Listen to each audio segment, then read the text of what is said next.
Hello everyone, एक बार फिर से आप सभी का स्वागत है मेरे यूट्यूब चैनल में। आज मैं आप सभी के लिए बहुत महत्वपूर्ण वीडियो लेकर के आया हूं और ये वीडियो है इंग्लिश लिटरेचर से। इस वीडियो में मैं आपको जानकारी दूंगा प्रोसोडी के बारे में कि प्रोसोडी क्या होता है। इसके पहले वाला जो वीडियो मैंने अपलोड किया था, यानी पिछले वीडियो में मैंने रेटोरिक को कवर किया था। यदि आप रेटोरिक को नहीं जानते हैं, उस वीडियो को खोज रहे हैं, देखना चाहते हैं, तो ऊपर देखिए आई के बटन में लिंक मिल जाएगा, क्लिक करके आप उस वीडियो को देख सकते हैं। और यदि आप प्रोसोडी को पहले देखना चाहते हैं तो इस वीडियो में बने रहिए, लास्ट तक देखिए, प्रोसोडी बिल्कुल क्लियर हो जाएगा। ये वीडियो यूजीसी नेट के लिए, टीजीटी, पीजीटी, एलटी के लिए बहुत ही इम्पॉर्टेंट है। इसके अलावा यदि आप इंग्लिश लिटरेचर लवर हैं, इंग्लिश लिटरेचर को बहुत अच्छी तरीके से समझना चाहते हैं, तो भी इस वीडियो को आप देखिए, बहुत कुछ समझ में आएगा। तो चलिए बिना किसी देरी के शुरू करते हैं इस वीडियो को और देखते हैं कि इस वीडियो में मैं आपके लिए क्या लेकर के आया हूँ। Let's start.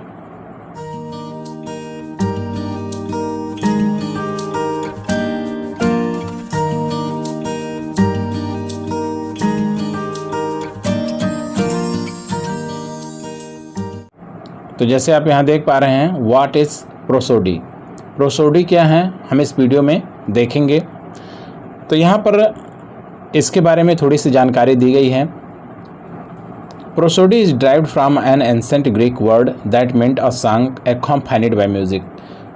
तो प्रोसोडी जो है ये प्राचीन ग्रीक शब्द से लिया गया है, जिसका अर्थ होता है म्यूजिक के साथ गीत।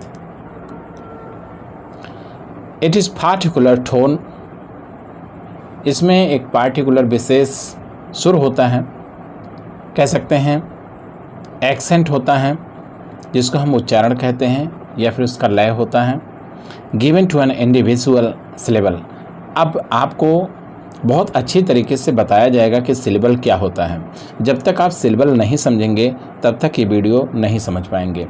तो वीडियो में बने रहिएगा, मैं आगे चल करके सिलेबल को बहुत अच्छी तरीके से क्लियर करने वाला हूँ। तो यहाँ कहने का मतलब प्रोसोडी के बारे में है कि ये एक प्राचीन ग्रीक शब्द से लिया गया है, जिसका अर्थ होता है म्यूजिक के साथ गीत। और इसमें जो गीत है उसमें विशेष टोन होगा, विशेष एक्सेंट होगा और विशेष सिलेबल होंगे। अब हम इन्हीं पे बात करेंगे और इस वीडियो को अच्छी तरीके से समझेंगे। चलिए आगे बढ़ते हैं और डेफिनेशन देख लेते हैं।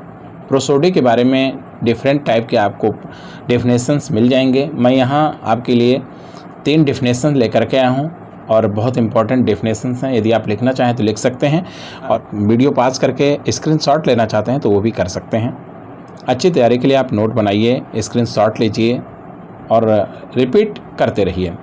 तो डेफिनेशन को देखते हैं। पहला जो डेफिनेशन है, prosody studies how to make poetic word more rhythmic. यानी प्रोसोडी जो है ये अध्ययन करता है कि कैसे हम किसी पोएटिक वर्ड को और अधिक लयात्मक बनाएं। In other words you can say that prosody is a study of elements that create rhythmic effect in word. तो यहाँ कहने का ये मतलब है, दूसरे शब्दों में कहें तो प्रोसोडी जो है वो एलिमेंट्स का अध्ययन करता है। किस एलिमेंट्स का? रिदमेटिक इफेक्ट पैदा करने वाले जो वर्ड्स होते हैं उनके एलिमेंट का। जो पोइट्री में ऐसे शब्द होते हैं जो लय उत्पन्न करते हैं, तो किन एलिमेंट्स को मिला करके वो लय बनता है, इसी का अध्ययन करता है कौन? प्रोसोडी। चलिए दूसरा जो एक डेफिनेशन उसको देखते हैं। Prosody is a use of pitch. तो कह सकते हो कि प्रोसोडी एक स्वर मान और अंतराल का प्रयोग है, जिसमें लाउडनेस हो, यानी जिसमें ऊंचाई भी होती है, टेम्पो ताल और गति भी होती है, एंड रिदम इन स्पीच, और वाच में रिदम होता है, लय होता है। To convey information about the structure, जो इंफॉर्मेशन देता है स्ट्रक्चर के बारे में। एक सेंटेंस है, एक पोइट्री की लाइन है, उसकी क्या स्ट्रक्चर है उसका इंफॉर्मेशन देता है। कौन देता है?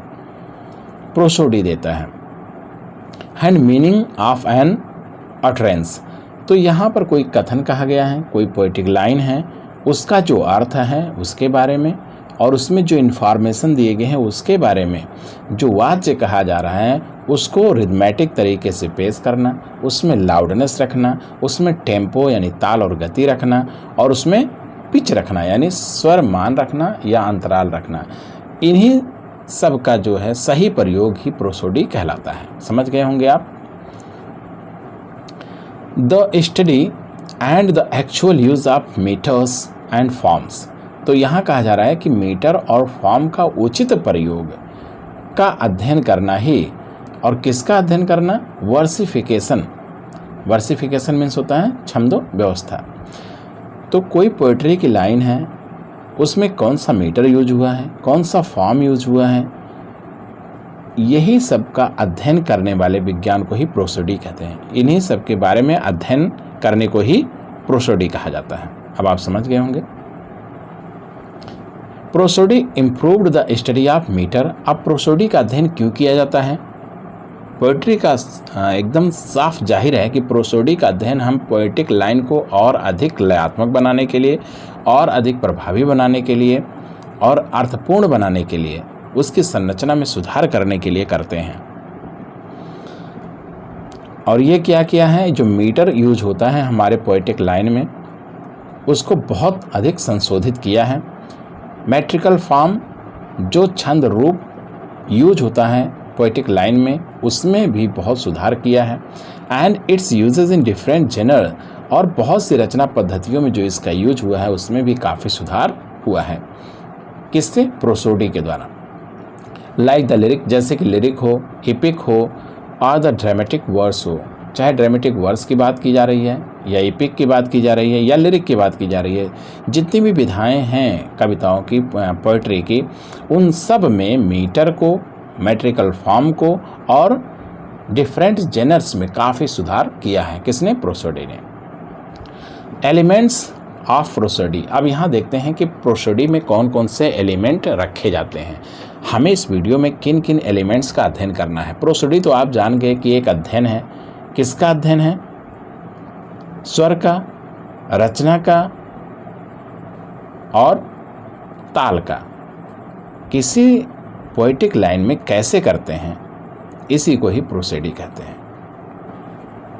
अब एलिमेंट को देख लेते हैं। Main elements of prosody are given below. नीचे दिए गए हैं, ये आपको दिख रहे होंगे। नंबर 6 यानी 6 की संख्या में है।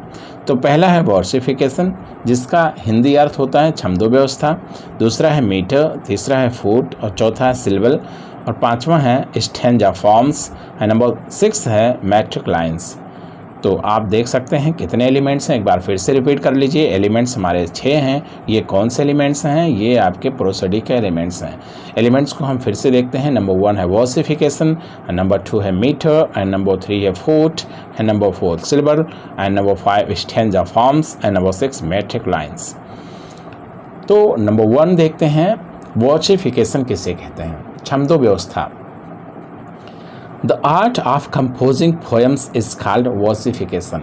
यानी जिस कला से आप पोएम की रचना करते हो उसी को ही वर्सिफिकेशन, छंदो व्यवस्था कहते हैं। किसी की स्टाइल अलग होती है, किसी का लय अलग होता है, किसी की राइम स्कीम अलग होती है, किसी के जो इसमें उच्चारण खंड होते हैं, सिलेबल होते हैं, वो अलग होते हैं। तो इन सब को मिला करके रचना की जाती है किसकी? एक पोएम की।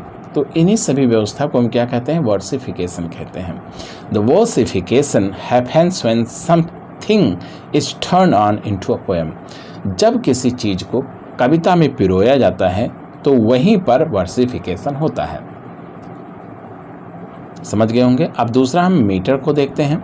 मीटर मीन्स होता है छंद। Meter is the rhythmic structure of a verse. यानी जो पद्य है उसका जो स्ट्रक्चर है उसी का रिथमेटिक स्ट्रक्चर, यानी जो आपका पोएम है उसका रिथमेटिक यानी लयात्मक संरचना को ही मीटर कहा जाता है। समझ गए। It is a scheme. ये एक व्यवस्था होती है विच डिवाइड्स अ वर्स, जो एक पद्य को बांटती है, इनटू अनएक्सेंटेड सिलेबल। अनएक्सेंटेड का मतलब होता है अनस्ट्रेस्ड सिलेबल। ये मैं आगे बताऊंगा सिलेबल क्या होता है जब एग्जाम्पल दूंगा। तो सिलेबल जब आपका अनस्ट्रेस्ड होता है, जिसमें ज़्यादा जोर नहीं देना पड़ता है, ज़्यादा प्रेशर नहीं देना पड़ता है, बहुत ही आराम से कह दिया जाता है, तो उसे हम एक्सेंटेड या अनस्ट्रेस्ड सिलेबल कहते हैं, एंड एक्सेंटेड सिलेबल। तो यही कहा गया है कि ये ऐसी व्यवस्था है, मीटर एक ऐसी व्यवस्था है जो पद्य को एक्सेंटेड सिलेबल और अनएक्सेंटेड सिलेबल में डिवाइड करती है, जहां हमें ये पता चलता है कि जो हमारे सिलेबल्स हैं वो अनएक्सेंटेड हैं अथवा एक्सेंटेड हैं। चलिए आप फूट देखते हैं। नंबर 3, फूट।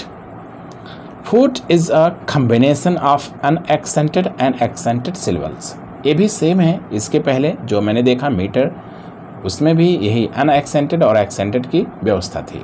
यहाँ कॉम्बिनेशन है दोनों का, दोनों एक साथ पाए जाएंगे। Each foot has a certain number of syllable. प्रत्येक फूट में एक निश्चित सिलेबल की संख्या होगी। यूजुअली 2 और 3 सिलेबल्स, प्रायः 2 या 3 सिलेबल आते हैं एक फूट में। अब एग्जाम्पल करके देखते हैं यहाँ पर। Discuss is made of 2 syllable. ये जो डिस्कस शब्द दिया गया है ये 2 सिलेबल से मिलकर के बना है। जो लोग सिलेबल को बिल्कुल नहीं जानते हैं वो यहाँ पर देखेंगे सिलेबल बिल्कुल क्लियर हो जाएगा। कुछ वर्ड्स हमारे होते हैं जो सिंगल सिलेबल के होते हैं, उसमें 2 खंड नहीं होते हैं, लेकिन यहाँ पर जो डिस्कस दिया हुआ है इसमें सिंगल सिलेबल नहीं है, इसको हम बोलेंगे। यहाँ देखिए डिवाइड किया हुआ है डिस एंड कस। डिस्कस जब हम बोलेंगे, उच्चारण खंड, सिलेबल मीन्स होता है उच्चारण खंड, यानी किसी शब्द को, किसी सेंटेंस को हम कितने खंडों में बोलते हैं। तो सेंटेंस को छोड़ दीजिए, सेंटेंस तो बड़ा हो जा रहा है, हम पहले वर्ड को समझेंगे कि एक वर्ड को कितने खंडों में हम बांट सकते हैं, और वो उच्चारण खंडों में, यानी हमारी जुबान से कैसे कैसे कहाँ ब्रेक हो रहा है, फिर कहाँ हमारी जुबान ऊपर जा रही है, फिर नीचे आ रही है। तो इन्हीं सबको हम कहते हैं कि वहाँ पर डिवाइड कर सकते हैं हम उसके उच्चारण खंड को। तो डिस्कस यानी डिस्कस एक वर्ड है, लेकिन इसके उच्चारण खंड 2 हैं। ये पहला है डिस, दूसरा है कस। यहाँ अच्छी तरीके से देख सकते हैं डिस्कस। तो इसमें कितने सिलेबल हो गए? 2 सिलेबल हो गए, डिस्कस। तो डिस में बहुत ही अनएक्सेंटेड सिलेबल है, ये अनस्ट्रेस्ड सिलेबल है, लेकिन दूसरा वाला कस इसमें स्ट्रेस्ड सिलेबल है, यानी एक्सेंटेड सिलेबल है। तो आप समझ गए होंगे। तो इसी को फूट कहते हैं। जब 2 सिलेबल एक साथ, यानी एक्सेंटेड और अनएक्सेंटेड एक साथ यूज होता है, तो उसी को कहते हैं हम कि वहाँ पर फूट है। चलिए काइंड ऑफ फीड देखते हैं, जो हमने अभी फूट का अध्ययन किया, तो उसके कितने प्रकार होते हैं उसको देख लेते हैं। दोस्तों यदि वीडियो आपको अच्छी लग रही हो तो वीडियो को लाइक करना ना भूलें, साथ ही साथ अपने दोस्तों में भी शेयर करें। और हाँ, चैनल पर नए हों, चैनल को सब्सक्राइब नहीं किए हों, लग रहा हो आपको कि मैं आपके लिए इम्पॉर्टेंट वीडियोस ला पाता हूँ, अच्छे से पढ़ा पाता हूँ, तो चैनल को सब्सक्राइब कर लीजिए ताकि आने वाली वीडियोस आप तक पहुँचती रहें। तो यहाँ जो काइंड्स दिया गया है, ये यहाँ पर 4 काइंड्स दिए गए हैं। जो पहला काइंड है वो आई एम्स का है। हाँ, दूसरा जो सिलेबल है वो है ट्रॉकी का, लघु गुरु छंद इसको कहते हैं। तीसरा है एनापेस्ट और चौथा है डैक्टाइल। तो सबका हिंदी आपको मिल जा रहा है, आप देख सकते हैं, अच्छे से अध्ययन कर सकते हैं। तो ये 4 प्रकार दिए गए हैं किसके? फीट के। आगे हम इनका प्रयोग देखते हैं। अभी हम फूट के बारे में बात कर रहे थे, नंबर 3। अभी हम फूट के बारे में बात कर रहे थे जो नंबर 3 पर हैं। अब इसके बाद हम नंबर 4 पर आ जाते हैं, सिलेबल के बारे में बात कर लेते हैं। मैं पहले भी कह रहा था कि सिलेबल के बारे में मैं इस वीडियो में बताऊंगा। तो चलिए अब सिलेबल को देखते हैं। सिलेबल मीन्स होता है उच्चारण खंड, यानी किसी वर्ड का कितना उच्चारण खंड है। जैसे कि हमने डिस्कस में देखा, तो उसी तरह से जितने होंगे वो सब एक एक सिलेबल कहलाएंगे। मुझे लग रहा है कि अब आपका सिलेबल क्लियर हो गया होगा और आप भी अब वर्ड का सिलेबल निकाल सकते हैं। तो ये चलिए देखते हैं सिलेबल क्या होता है। Syllable is a part of word, यानी एक शब्द का एक खंड होता है, भाग होता है। विच हैज़ 1 वॉवेल साउंड, जिसमें एक वॉवेल साउंड आता है, जैसे डिस और कस। ठीक है, आगे हम बढ़ते हैं। दोस्तों अच्छी पकड़ चाहते हैं तो यहाँ पर हमारी वेबसाइट्स दी गई हैं, इन वेबसाइट्स को विजिट कर सकते हैं। वैसे ये हमारी वेबसाइट्स सबसे आगे चल रही इंग्लिश के बारे में। तो यहाँ पर जाएंगे तो ये जो लेसन आप देख रहे हैं, जो लेसन मैं यहाँ पढ़ा रहा हूँ, जो फाइल PDF की यहाँ पर मैं रन कर रहा हूँ, इस फाइल को डाउनलोड भी कर सकते हैं। डाउनलोड करने के लिए आपको कुछ नहीं करना है, ये वेबसाइट है, वेबसाइट पे क्लिक करेंगे तो मेरा होम पेज ओपन होगा, वहाँ PDF है, PDF डॉक्यूमेंट्स हैं, उस पर क्लिक करेंगे तो जितनी भी फाइलें डाउनलोड करने के लिए अवेलेबल हैं वो शो हो जाएंगी और अपने रिक्वायरमेंट के हिसाब से आप फाइलों को डाउनलोड कर सकते हैं। चलिए आगे बढ़ते हैं। अब ये सिलेबल के बारे में बताया जा रहा है कि सिलेबल 2 प्रकार के होते हैं, जैसे कि मैंने आपको पहले ही बताया था, एक है अनएक्सेंटेड और दूसरा है एक्सेंटेड। तो अनएक्सेंटेड को हम अनस्ट्रेस्ड भी कहते हैं और एक्सेंटेड को हम स्ट्रेस्ड सिलेबल भी कहते हैं। स्ट्रेस्ड सिलेबल का मतलब जिसमें हम जोर दे करके, थोड़ा रुक करके, लाउड आवाज़ में हमें कहना पड़ता है, तो वो आपका स्ट्रेस्ड सिलेबल होता है। जैसे डिस में हमें कोई स्ट्रेस नहीं देना पड़ा, लेकिन कस में हमें कुछ स्ट्रेस तो देना पड़ता है, तो उसी को हम कहते हैं स्ट्रेस्ड और अनस्ट्रेस्ड सिलेबल। चलिए अब आगे देखते हैं। Syllable has other kind also. अब ये जो सिलेबल है मैंने 2 भागों में यहाँ पर बताया कि जो मेन पार्ट हैं, जो मेन कह सकते हैं यहाँ पर डिवाइड किया जाता है उनको 2 भागों में, वो हैं एक्सेंटेड और अनएक्सेंटेड। लेकिन यहाँ हम और भागों में सिलेबल को बांट सकते हैं, बांटा गया है इंग्लिश लिटरेचर में, हम उसी को बताएंगे। तो यहाँ पर जो पहला है वो है एनापेस्ट। अब यहाँ थोड़ा ध्यान से देखेंगे कि एनापेस्ट क्या होता है। इट हैज़ 3 सिलेबल, यानी एनापेस्ट में कितने सिलेबल होते हैं? 3 सिलेबल होते हैं। The first 2 syllable are unstressed. जो पहले 2 सिलेबल होते हैं वो बिल्कुल भी स्ट्रेस्ड नहीं होते हैं। But the third one is stressed. लेकिन जो तीसरा सिलेबल होता है वो स्ट्रेस्ड होता है, वहाँ पर जोर दिया जाता है। तो ऐसे में कौन सा किस प्रकार का सिलेबल है? एनापेस्ट। चलिए एग्जाम्पल दिया गया है रेड कलर में, इसको देखते हैं। The Assyrian came down like a wolf on the road. तो यहाँ पर सेरलेन कह सकते हो कि ये जो 2 पार्ट है आपका, ये अनस्ट्रेस्ड सिलेबल के अंतर्गत आ रहा है, लेकिन लाइक और वुल्फ ये जो आपके आ रहे हैं ये स्ट्रेस्ड सिलेबल में आ रहे हैं। अब डैक्टाइल को देखते हैं। डैक्टाइल क्या है? ये भी पार्ट है, ये भी कह सकते हैं, डिवाइड कर सकते हैं इस भाग के अंतर्गत किसको? सिलेबल को। तो डैक्टाइल के अंतर्गत क्या कहा जा रहा है? It is opposite to anapest. ये एनापेस्ट का उल्टा है। In this figure first syllable is stressed. यहाँ पर जो पहला सिलेबल होगा वो स्ट्रेस्ड होगा, बाद के जो 2 होंगे but the other 2 are unstressed. तो उल्टा हो नहीं गया। इसके पहले जो हमारा था जिसमें हम अध्ययन किए, यानी एनापेस्ट का, इसमें पहले के 2 अनस्ट्रेस्ड रहते थे और लास्ट वाला स्ट्रेस्ड रहता है। लेकिन यहाँ डैक्टाइल में पहला स्ट्रेस्ड रहता है और बाद के 2 अनस्ट्रेस्ड रहते हैं। फॉर एग्जाम्पल करके देखते हैं। यहाँ टेंडरली एक वर्ड दिया गया है जिसका उच्चारण खंड यानी सिलेबल यहाँ पर क्लियरली दिख रहा है। 3 सिलेबल हैं, टेन, डर और ली। टेंडरली यानी जब जब हम बोलते हैं जितने खंडों में हमारा स्वर, हमारा जो उच्चारण है वो खंडित होता है, तो उतने खंडों को हम सिलेबल कहते हैं। समझ गए होंगे? टेंडरली। तो यहाँ पर जो 10 है ये स्ट्रेस्ड है, हमें जोर दे करके कहना पड़ रहा है 10। और डर बहुत ही आराम से कह दिया गया, और ली भी बहुत आराम से कह दिया गया, कोई स्ट्रेस नहीं पड़ा। तो इस तरह आप समझ गए होंगे जो सिलेबल का इस तरह का डिवाइडेशन हुआ है वो कैसे हुआ है। अब जो 5वां हमारा है सिलेबल के बाद का हिस्सा आता है वो है स्टैंजा फॉर्म्स। अब हम प्रोसोडी के अंतर्गत स्टैंजा फॉर्म को देखेंगे। ये एलिमेंट हैं प्रोसोडी के। तो स्टैंजा फॉर्म के रूप में देखते हैं। A stanza usually performs the rhyme scheme and rhythm of the poem। तो जो स्टैंजा होता है वो किसी पोएम का जो रिदम होता है और जो स्कीम होता है उसको प्रेजेंट करता है, उसको परफॉर्म करता है।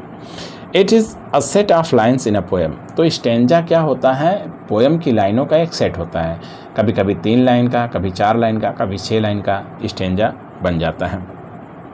Though most poems are written in stanza, some poems are written without stanza breaking।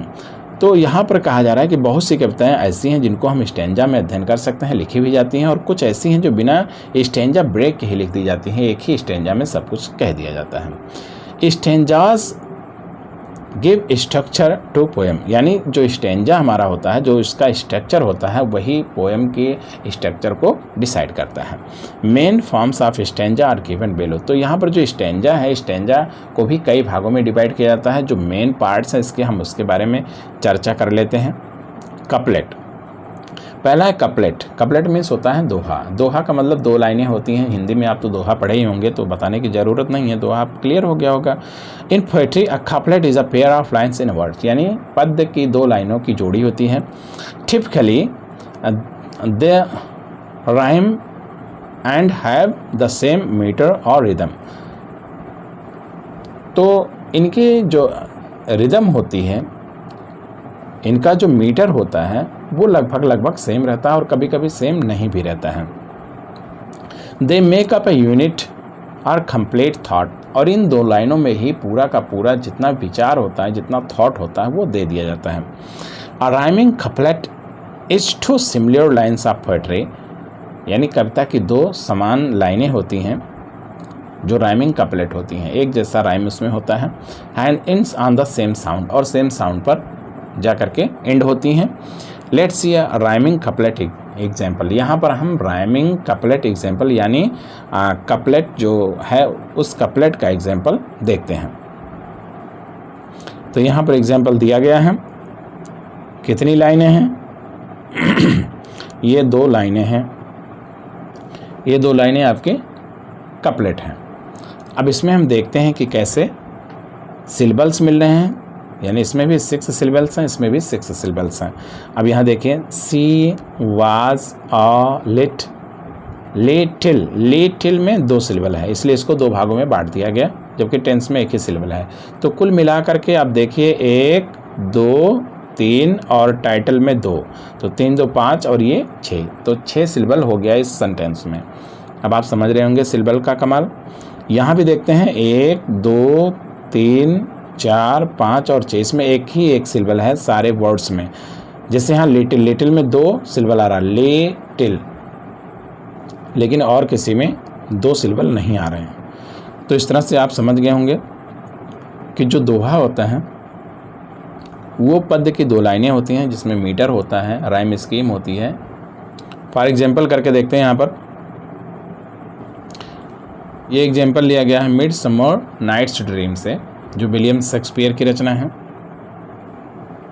यहाँ पर भी हम करके देखें तो आपको जितने सिलेबल इसमें मिलेंगे उतने सिलेबल इसमें मिलेंगे। आप लोग निकालिए, स्क्रीनशॉट ले लीजिए, निकालिए और कमेंट में बताइए कितने सिलेबल आ रहे हैं। फिर इसके बाद है कपलेट के बाद ट्रिपलेट। ये ट्रिपलेट किसका फॉर्म है, किसका पार्ट है? स्टेंजा का। तो ट्रिपलेट में जैसे कि कपलेट में 2 लाइनें होती हैं, वैसे ट्रिपलेट में 3 लाइन्स होती हैं। इसका भी राइम स्कीम और जो मीटर होता है वो लगभग मिलता है, कभी कभी नहीं मिलता है। They make up a unit और कंप्लीट थॉट, ये भी अपना पूरा जो विचार होता है वो दे पाते हैं, यानी 3 लाइनें।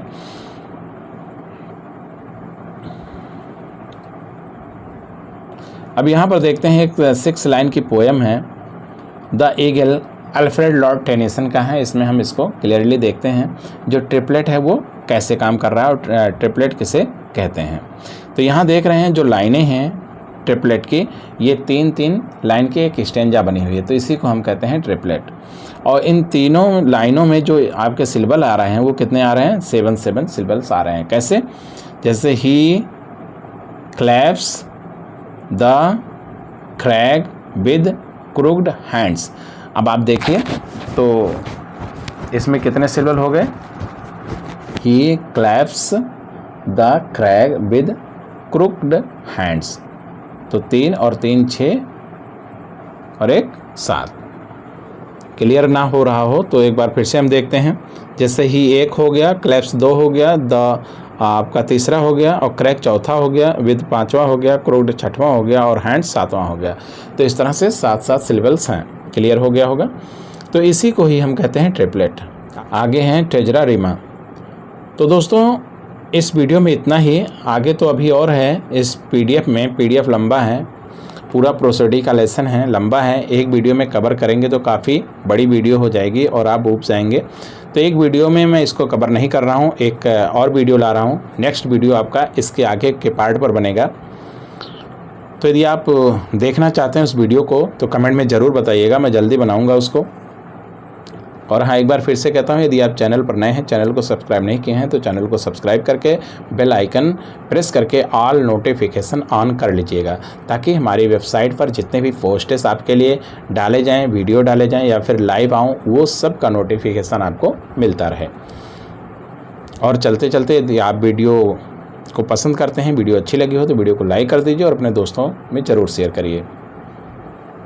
तो दोस्तों, इस वीडियो में इतना ही। मिलते हैं नेक्स्ट वीडियो में नई जोश नई ऊर्जा के साथ। तब तक के लिए बाय बाय।